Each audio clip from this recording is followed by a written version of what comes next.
توحید نہیں ہے، اگر وہ عہدیدار ہو، کرسی ہو، مال و متاع ہو، اگر وہ دنیا کا سب سے بڑا مالدار کیوں نہ ہو، جس کے پاس توحید نہیں، جس کے سینوں میں توحید نہیں، تو بیکار ہے،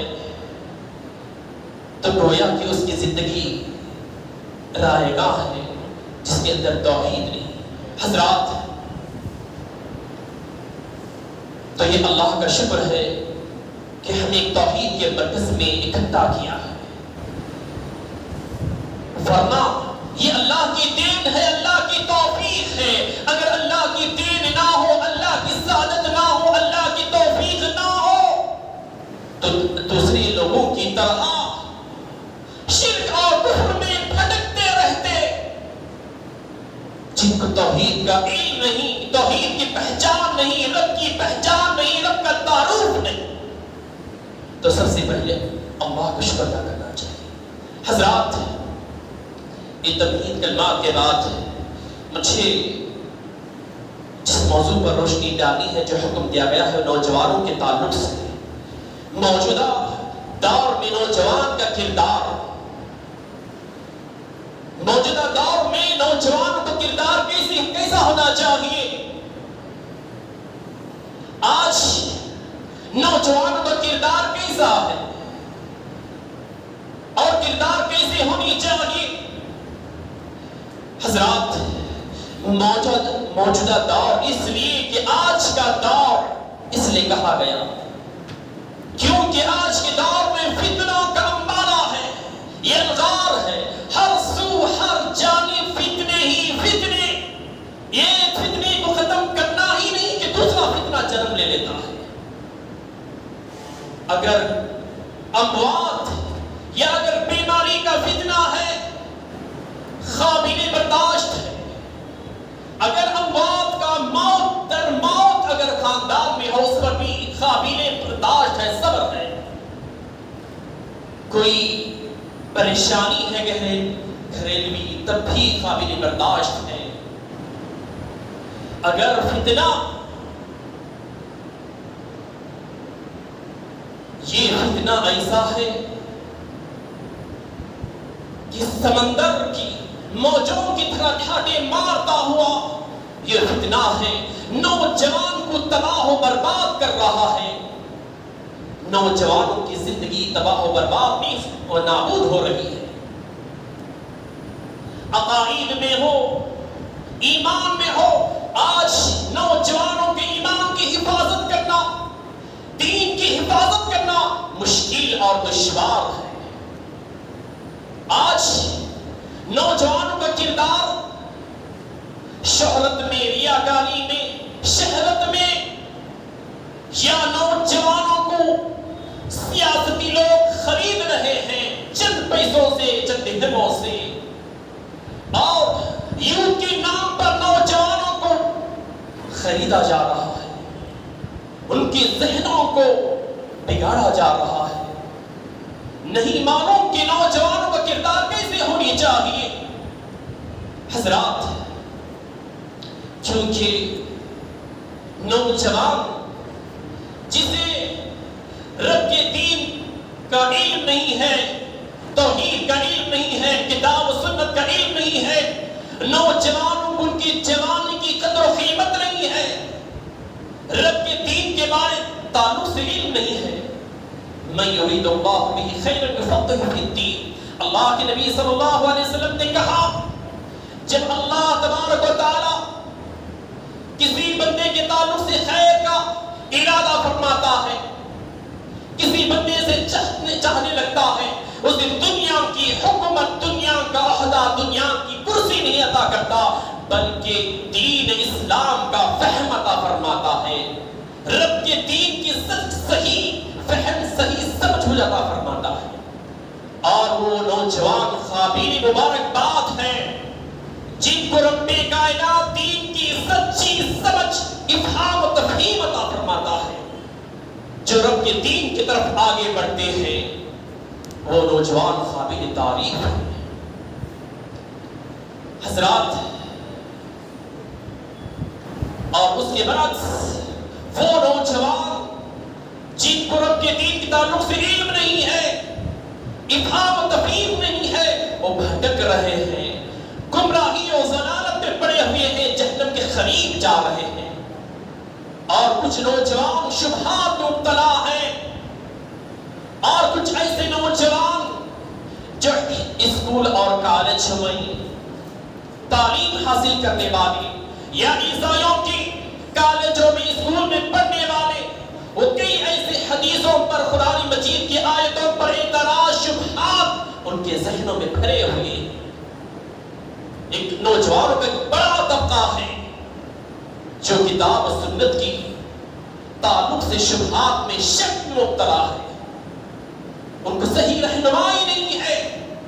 رہنمائی اس وقت اگر وہ نوجوان کتاب اللہ سنت رسول کے قریب آ جائے، مسجد کے قریب آ جائے اور علماء حق کی طرف آ جائے، غور سے مطالعہ کرے یا اہل علم کی طرف، صحیح علماء کی طرف رہنمائی، رغبت ان کی طرف قریب، ان کی صحبت میں، کتاب و سنت کے دروس میں اگر جاتا ہے، تب اسے آ کر رہنمائی ملے گی، کتاب و سنت کی تعلیمات کی سمجھ ملے گی، ورنہ بہت مشکل ہے، دشوار ہے۔ حضرات، نوجوانوں کا کردار ایسے ہونی چاہیے جو اللہ تبارک و تعالیٰ نے متعین کیا ہے، مقرر کیا ہے، جو شریعت میں ہے۔ اور نوجوانوں کا کردار فتوے دینے پر نہیں ہونی چاہیے، نوجوانوں کا کردار قیادت میں نہیں ہونی چاہیے، بلکہ عبادت میں ہونی چاہیے۔ حضرات، اللہ کے نبی صلی اللہ علیہ وسلم نے کہا کہ نوجوانوں کے تعلق سے کہ قیامت کے دن حشر کے میدان میں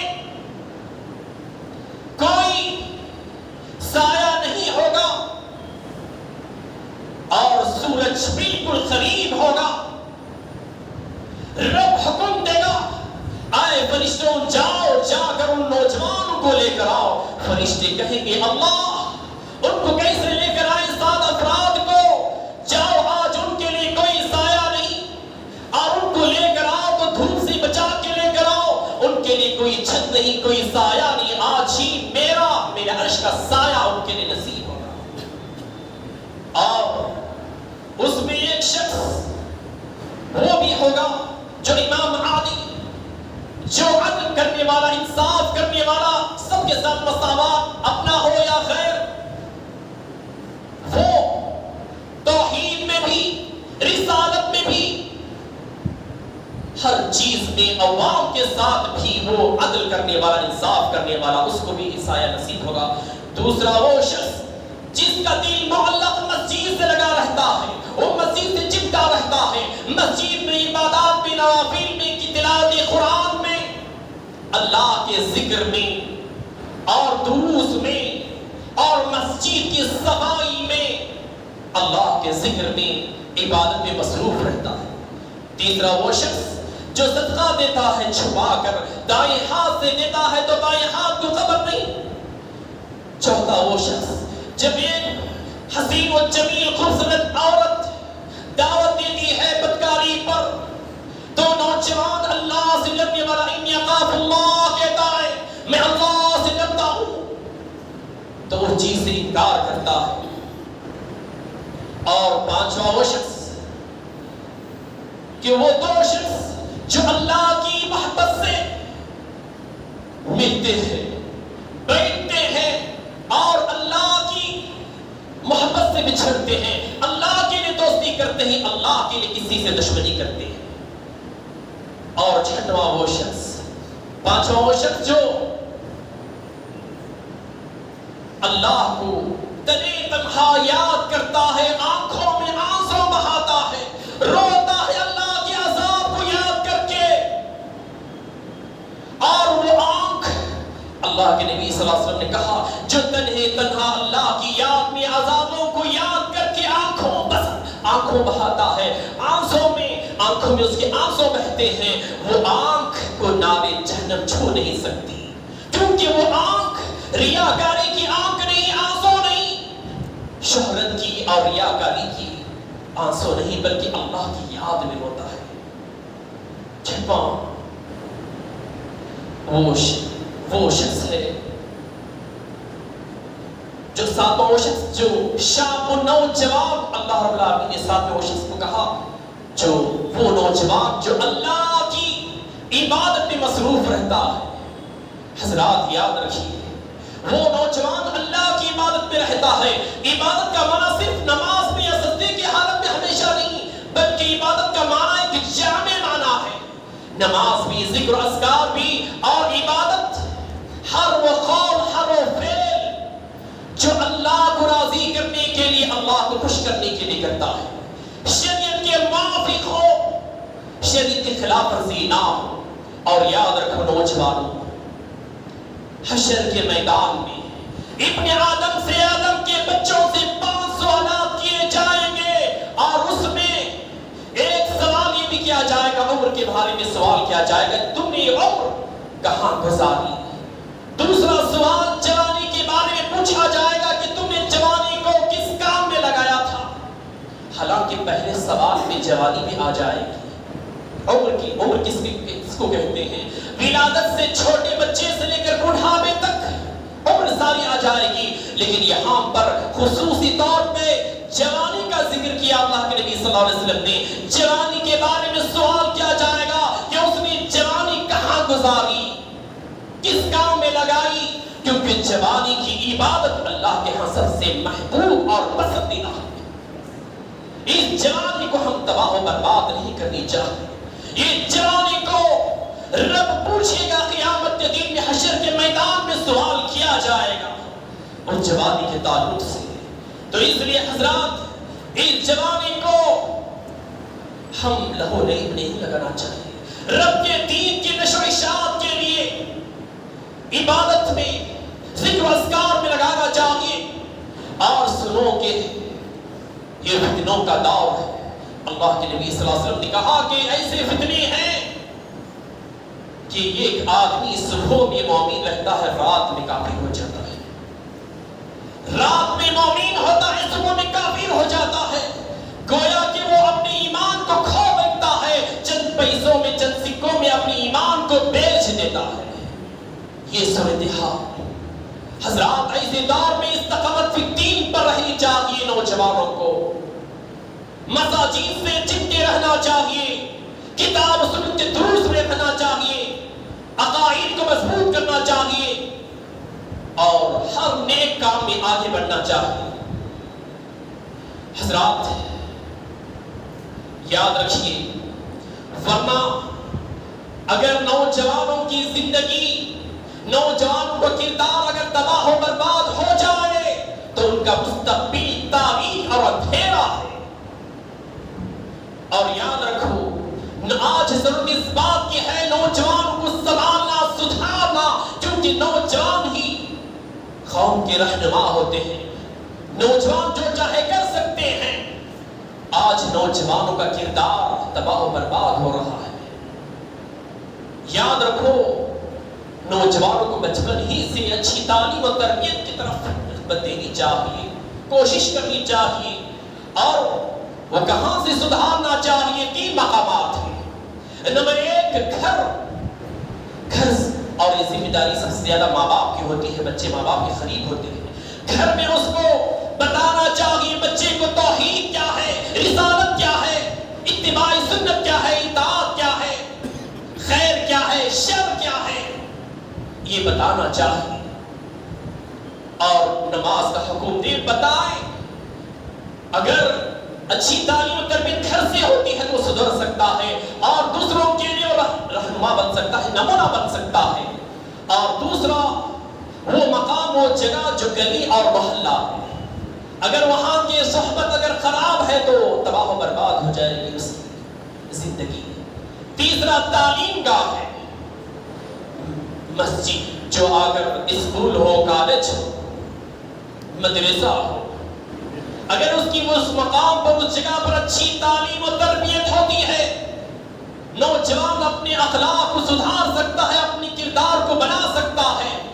اگر یہ 3 مقامات پر اگر اچھی تعلیم اور تربیت نہیں ہوتی تو نوجوان تباہ و برباد ہو جائیں گے۔ حضرات، تو والدین کو چاہیے کہ نوجوانوں پر کڑی نگاہ رکھے، ماں باپ کی ذمہ داری ہے کہ بچپن ہی سے یہ سوچے کہ میرا بچہ کہاں جا رہا ہے، اسکول جا رہا ہے اور اسکول نہیں جا رہا ہے، گھر کو کتنے بجے آ رہا ہے، رات میں وہ کیا کر رہا ہے، موبائل کی لعنت میں وہ آکش روز ہے یا نہیں ہے، وہ کیسا استعمال کرتا ہے۔